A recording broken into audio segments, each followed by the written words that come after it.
अल्हम्दुलिल्लाह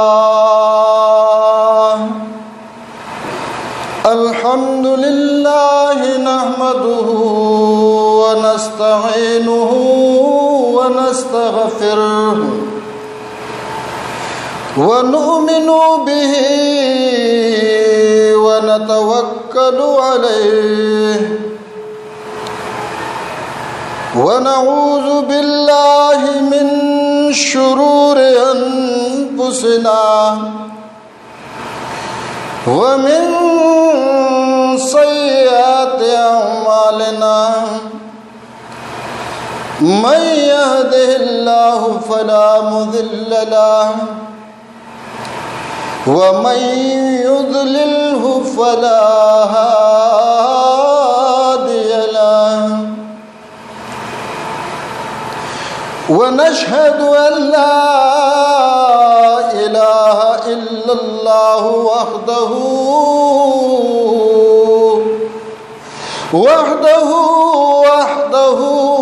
ला शरीक लहु व नशहदु अन्न सय्यदना मुहम्मदन व अला आलिहि व सहबिहि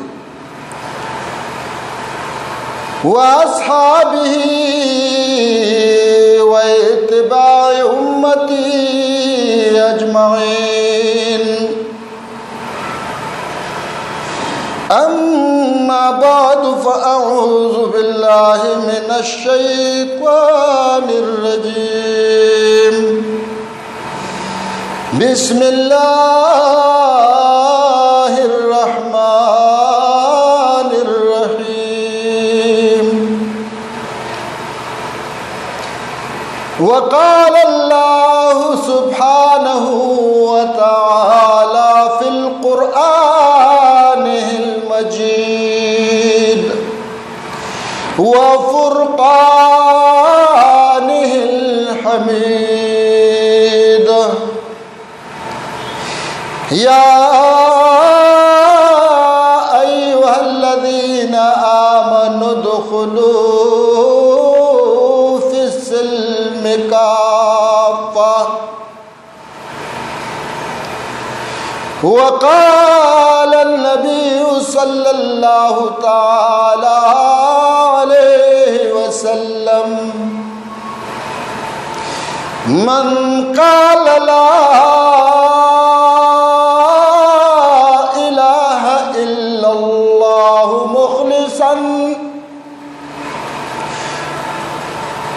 मुख़लिसन दख़लल जन्नह।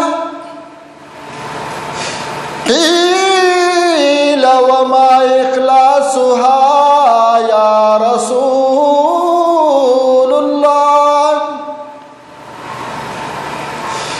क़ाल अलैहिस्सलातु वस्सलाम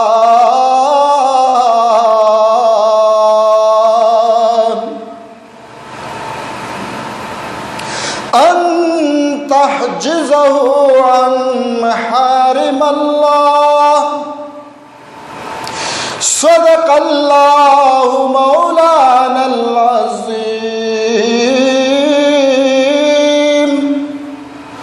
व सदक़ रसूलुहुन नबियुल करीम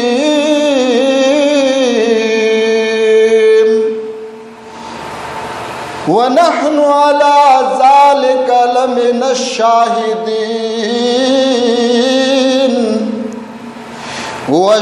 वश्शाकिरीन वल्हम्दुलिल्लाहि रब्बिल आलमीन। काबिल एहतराम सामीन हज़रात, अल्लाह जल्ल जलालुहु दा ग़वाड़ी चे ज़मा बंदा माता कामयाबे सरा राशि। अल्लाह जल्ल जलालुहु हरगिज़ न ग़वाड़ी ज़मा बंदा दे नाकामशी, ज़मा बंदा दे प तकलीफ़ थी, ज़मा बंदा दे प मुसीबतुनु की भी।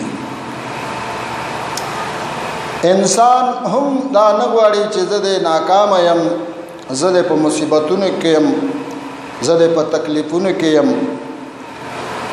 انسان کې فطرتي دا جذبه ده چې د مصیبت نه ځان بچ کړي او راحت طرف ته د ځان رسي، راحت طرف ته مایل کېږي. د موسی علیه السلام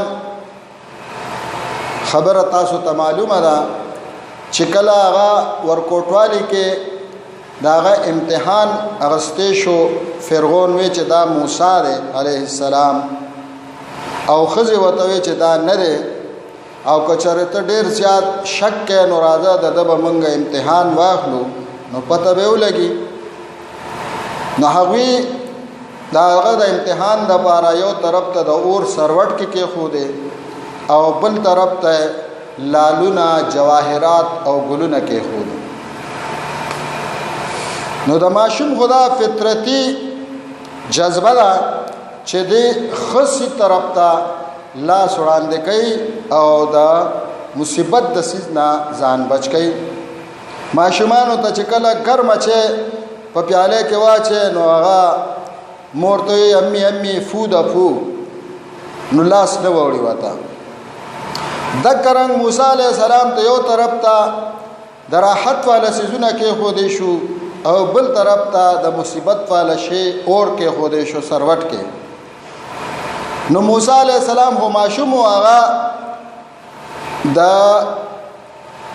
دغه طرف ته لاس بڑاو کو د لالونو طرف ته ځکه چې ماشوم خو اکثر د راحت سيزونه خوخی او کله چې سيزونه هغه ته زیات خوشاليږي.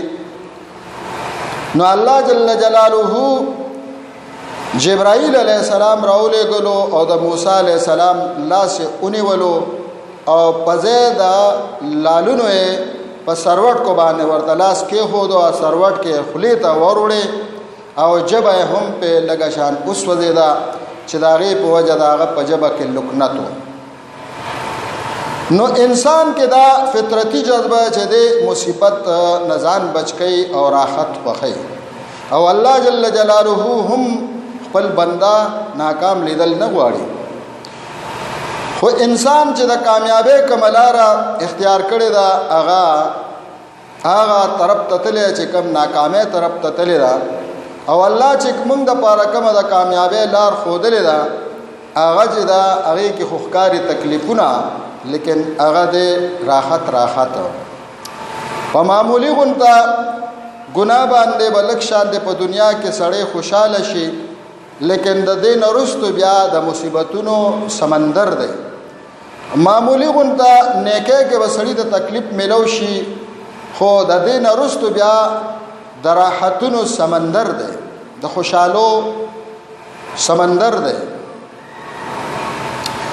نو د دې لپاره انسان د لپاره کامیابی چې دا هغه الله ښودلی چې هغه په دین کې دا اسلام کې دا خو په پوره دین کې پوره کامیابی دا په نیمګړی دین کې بیا نیمګړی کامیابی خو ته نشي ویلی خو نقصان دی چې سړی نیم دین باندې چلیږي نیم باندې نه چلیږي نو هغه نیم دین باندې چې نه چلیږي نو غټ نقصان دی. د الله مدد وسره نشته په نیمګړی دین باندې، کامیابی وته نه ملاوي په نیمګړی دین باندې. پوره دین باندې الله پاک جل جلاله خپل مددونه او خپل کامیابی تړلې دي. دا د دې سره مربوط دي، د دې سره جوړاو کړی دي، د پوره دین سره پوره کامیابی جوړاو ده، پوره د الله مددونه سره جوړاو دي.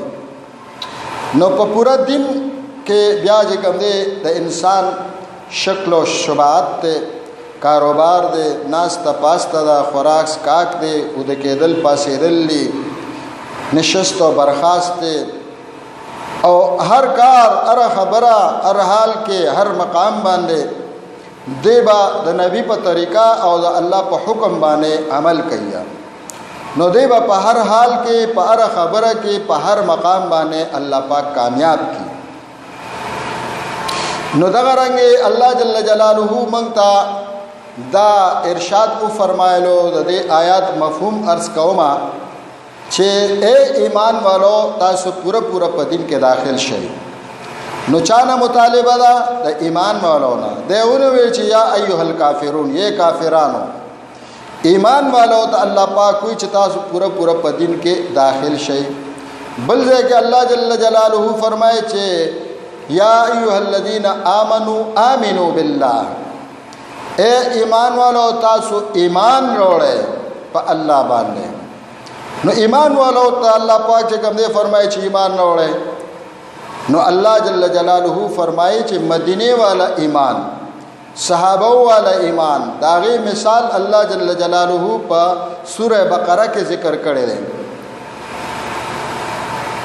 او نور زینو کې د دې تذکرې شته متعدد زینو کې د دې ذکر راغلی دی لیکن دا اشارتن ما ارزو کو چې د صحابه مثال الله پاک د ایمان د معیار د لپاره پیش کړي چې د صحابه د ایمان په معیار باندې سو پورا وختل نو هغه پورا کامیاب دي.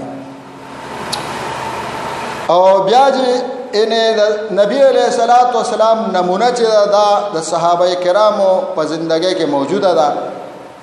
صحابه کرامو به د نبی علیہ السلام په هر آداب باندې عمل کولو، هر آداب خپلوله.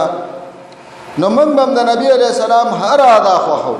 نبی علیہ السلام څنګه قتل دي د کشان بګورو، نبی علیہ السلام څنګه اوریدل کول داسې به اورو، نبی علیہ السلام څنګه ویل کول داسې به وایو، نبی علیہ السلام څنګه خپل شکل جوړ کړی دی داسې شکل به جوړو. د نبی علیہ السلام شکل مبارک پاغه باندې کوم دی ګیرا گنجان ګیرا وا غنا ګیرا. نو موږ د خپل نبی شکل کجره خوخ وی خو بیا منګه په دې خبره باندې رښتونیو د کلمې هغه چې منګه کلمې الفاظ نه کوي منګه لا اله الا الله وایو او په دې کې موږ د نبی علیہ الصلوۃ والسلام په طرز او طریقو چلیږو نو موږ په کلمه کې رښتونیو. او کچره منګه د کلمې د ویلو نه باوجود د کلمې د ویلو نه باوجود حرام کارونو کې مبتلا یو، د الله په حکمونه ماتو، د پیغمبر طریقې ماتو، نو منګه په کلمه کې دروغجن یو، رښتونی نه یو.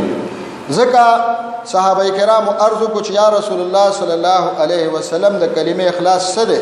نو نبی علیہ السلام تو فرمایل د حدیث مبارک چې کوم دی ترجمه مفهوم عرض کوما.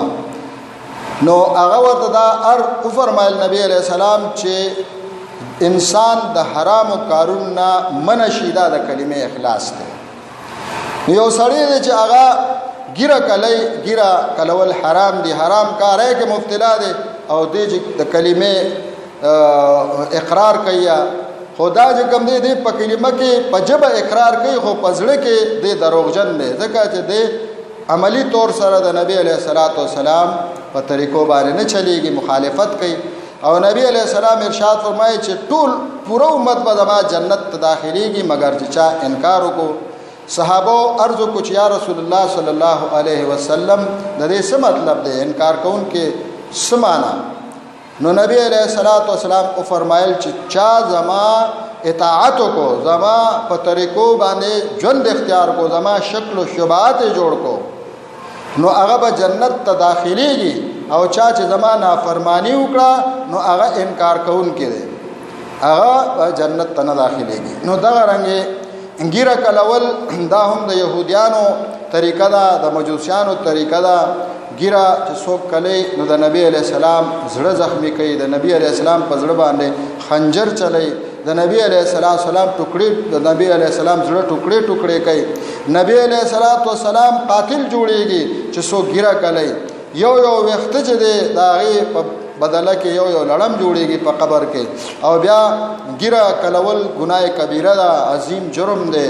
ګیره خریل چې دی په د باندې هر وخت د الله پاک لعنت وي، د پیغمبر لعنت وي، د فرشتو لعنت وي، د ټولو انسانانو لعنت وي. او ګیره خریل چې دی د دنیاوم برباد دی، دنیا کې هم دی برباد دی او په آخرت کې به هم دی برباد دی، ځکه چې نبی علیہ السلام خیره وته کړی دی. نبی علیہ السلام ګیره خریل ته خیره کړی دی او خپل دامادو ته چې کله طلاق ورکو یعنی د لونو ته طلاق ورکړو نو ایته خیره کړو. نو د نبی علیہ السلام خیرون ځان بچ کړي. ګیره پرې دی وګدې الله پاک موږ ته د عمل توفیق راکړي.